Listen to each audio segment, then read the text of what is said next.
All 8 harvesters attended this year's 2019 Landscapes Conference in Louisville, Kentucky.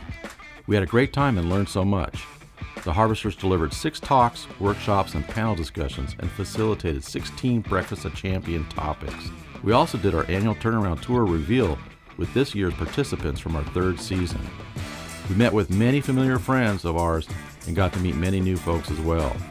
We also introduced our newest head harvester team member, Judd Griggs. Now listen in on some of the people we had a chance to talk with. Hi, I'm Harvester Alison Hoffman here, and I'm with our friend Nate Moses at the Breakfast of Champions. Nate, you want to introduce yourself? Tell people where you're from? Sure. Nate Moses. I'm from Greenville, South Carolina, and this is my 4th year here in the Landscapes Convention, and enjoyed speaking with you over breakfast. We were talking about how to prepare your company for sale, but Nate said what I think is the quote of the session for me.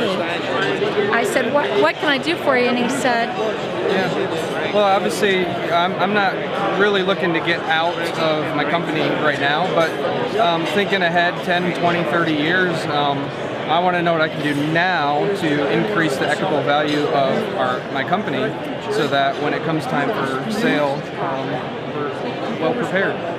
So Nate, we talked about a million things, all different types of things, because really strategy is having your company, building equitable value, and that's what anybody's looking for. So what would you say would be a helpful tip that you learned today that we could share with our other friends? Yeah, well, we were discussing as part of our strategy to consider acquisitions of other companies instead of maybe waiting for those opportunities to come, actually going out and pursuing those opportunities. And so one of the things I learned from that part of the conversation was that I need to have access to more cash than I think I need. Right. That meant a lot. Oh, good.